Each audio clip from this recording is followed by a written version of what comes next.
We just have a few more minutes, and I would like to kind of open it up to the audience. And if there's anyone that has anything that they would like to share with others that are here in regards to their own experiences, particularly, I know there are some folks that are veterans out there in the audience that might want to share some of their own story, maybe ways that you have created peace from conflicts that you've experienced in your life. So from there, I'll take a couple hands if anybody's interested in sharing, or if they have any questions for anybody who's been involved in the presentation today.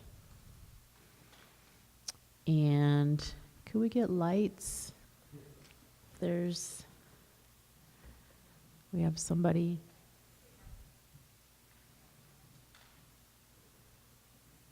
Thank you. All right. Do we have anybody that wants to say anything while we wrap up? My name's Pat Underwood, and I was in Vietnam in 1977 when my dad was over there. And I'm retired. About 3 years after I retired, I decided to start writing some plays. I've written about 12 so far. And my first play was about my Vietnam experience, but I also put my father's World War II experience. He was severely wounded over there in France in '44.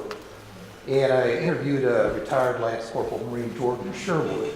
He works at the East Valley Veterans Center, and I got his perspective on Iraq.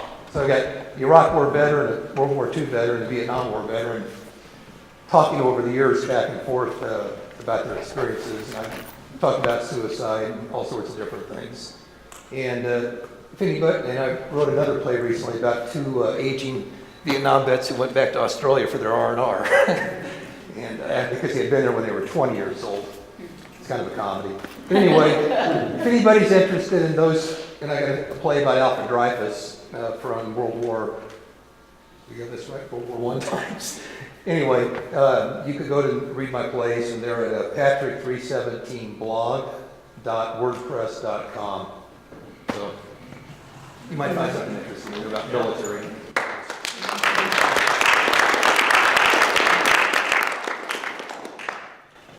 Is there anybody else that wants to say anything or have any questions? All right. I just thank you for you guys doing this. All right, thank you. Yes, I'll say something. Sure. All right. I'm Mike. I'm the guy that, did the song that, I got stage fright. But there's one thing that needs to change, and I think this has been a determining factor in the military since back when the military first started, is basically now it's more prevalent, the 22 a day, the whole, let's not let veterans commit suicide, be each other's brothers, sisters, keep each other together. But the other thing is, what I'm going to try to push for is that the command, if you see a soldier struggling, you help the soldier. You help the Marine, you help the sailor. You don't push them aside and make them feel less than. Because they're dealing with something at that point. And when you feel less than, that's when you get another one of the statistics of 22 a day. I went through that personally, where I kind of got pushed aside by my command because I was having problems. I came close to being one of those numbers, real close. So I don't know if everybody else agrees, but I think that we need to start from the command, the captain, lieutenants on up, to take ownership of their soldiers, first sergeants, so on and so forth. Take ownership of their soldiers. You see a soldier having problems, that becomes your problem. NCO Creed, I will put my soldiers' welfare first. Back it up. Don't degrade your soldiers. I'm saying this to everybody who's probably out now and retired, done with that whole fun game. But I just try to get the word out there so it can be spread more, because right now they're doing better, but there needs to be a far step more. When somebody goes and asks for help, help them. Don't look at them as, in my case, an E5 who, you're gonna treat as an E1. You know, that's a definite way to send them over the edge. So, I guess what I'm saying is I'm gonna try working with people and probably try talking to, you know, senators or whatever, whoever I need to talk to, even though I don't like the Senate and politics, period.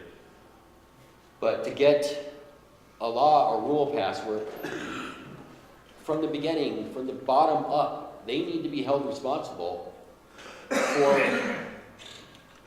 their soldiers' welfare, and not just their PT, not just how they live at home or in their barracks, but their mental welfare too, because everybody is dealing with the mental struggle after doing some of the stuff that we've seen or done. And I think that's a war that's gonna, or a battle that's gonna go on for quite a while, before it finally becomes something that, you know, don't just check on physical welfare, check on the mental welfare of your soldier. If you notice, you've not been your soldier, if your soldier's been part of your unit for, what, 6, 7 months, you know that soldier. You know the way he's supposed to act. You know the way he is. If he's acting different, there's something wrong. You need to check on that. And that's what I think. Sorry. My bad.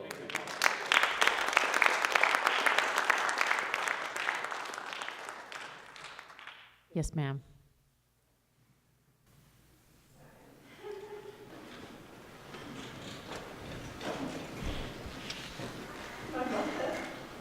Tag team off what he said. So I kissed my husband goodbye to Nam when I was 19, and we had one child. He's in the Army, and he was one of the last to come back while we were waiting for all the POWs to come back. I remember going to the airport to welcome him home, and we go to have our first reunion, hug him, give a kiss, and a couple people passed by and said some snide remarks, and I'll never forget how my husband tensed up like a rock all of a sudden, and not knowing, I was so naive, I just said, hey, just relax. We always remembered that welcome home. But through the years, what I wanted to go off from his is that my husband kept a lot in through the years, and he just got busy. We have a family, and we've been married for almost 47 years now. And I think it's important for us to notice and reach out. First of all, to notice programs like this, so that when we hear a friend or see somebody, something's going to kind of jog your mind to go, I wonder if they've been in the service.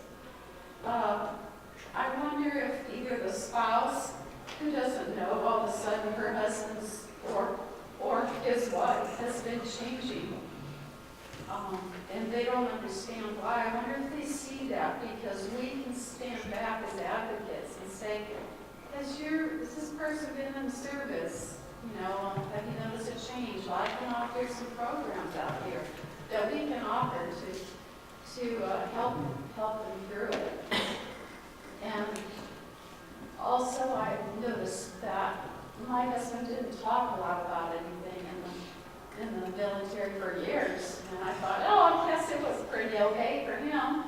And I was so naive, just raising babies and teens, and pretty soon a little bit would start a comment or two, and I'd go, what? You never told me about that. Tell me more about that. And so I think, I don't know if it's as we get more mellow, maybe more time in our lives, but the memories start coming and they open up more. And I just am so thankful for the service in the military, because you're right, freedom is not free. And when people say thank you for serving in the military, boy, I tell you, each time I see a vet, I can't explain the fullness to know that I have the freedom to walk in anywhere and sit and say and do what I want, and should be for every person, every race, every belief. I am just so thankful for my country. And again, I think we as a people, we need to reach out to those and step up and help them see programs available. And one more short story. I had a friend and her husband was in the military, and this past year, all of a sudden, he's having claustrophobia problems, and pretty severely. And she said, he's always been the guy for everybody. He's never had any problems. And my husband said, were you in the military? And come to find out he was, and he was in some pretty scary situations. So my husband sent him over to the VA rep. But I mean, the thing is, now he's starting to get treatment. He's starting to understand, hey, there was stuff that was never dealt with. So thanks for this kind of program. I appreciate it. Thank you. My Army brother over here mentioned that between 22 and 23 vets commit suicide every day. I don't believe there's a calming as we get older. When you're 18, 19 years old, when you commit some of the atrocities that were committed at that age, you're doing it collectively. There's a group think. You aren't doing it as an individual because everybody's doing it. And when you're 18, 19, you think you're going to live forever, and there's not that value of life. When you get to be my age, 68, and you begin to realize how valuable life is, I think many of them are looking back at what they've done, and it's haunting them. Many of them still can't sleep at night. And I don't think the VA or any pharmacy has enough medications to sedate you enough to keep you from having to look in the mirror every morning and come to a grip with what you've done. Some have no problems with that. Some did it and they moved on and that's it. But there are many, I believe, who realize they look at their grandchildren, they look at their great-grandchildren, and they say, you know, what did I do? What did this country lead me to do? That's something hard to embrace. And I don't know how many people do it. I'm glad I didn't take that choice, but I have a lot of respect for those who followed their orders and did what they did. That was not the route, that was not to be my journey. Oh, and this coming fall, Ken Burns, a wonderful documentarian who's done things on the Brooklyn Bridge, baseball, Civil War. He's doing a great series on the Vietnam War. And one of our members has been interviewed, so hopefully his footage will not be on the floor in the editing room, but you'll get a chance to see old man Dennis and see some of the things that he did during the Vietnam War, and we'll have one of our local yokels on national television. I would like to share something.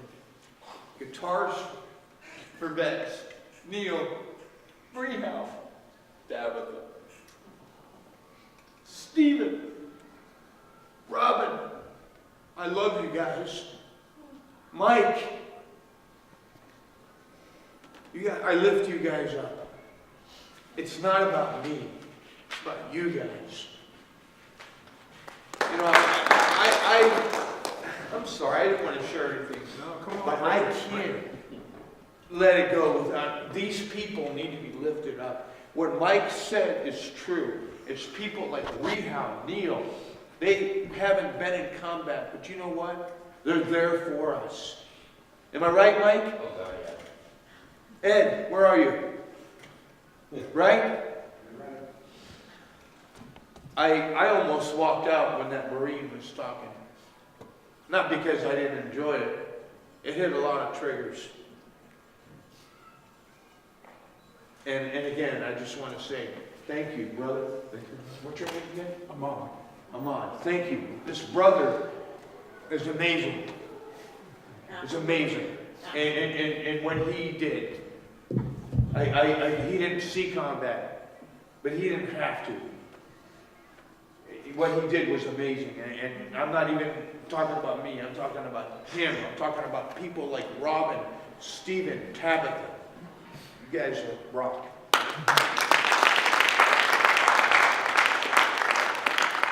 All right, Al. And Fred. Frank. I'm sorry. Frank. Frank. That was awesome. That drumming thing. That was cool. All right, thank you. Al? If I could say something, I really want to thank Erica and you, ma'am, up there.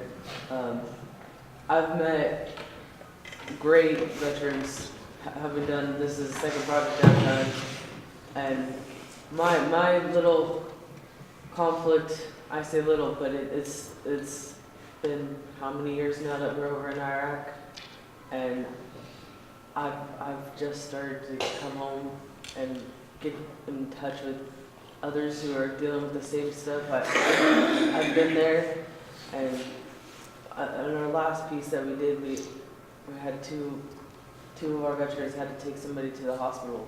You know, just having that camaraderie, and it's not just it's unified across all services. It's been really great. Thank you for introducing me to these other vets who I wouldn't have met on my own.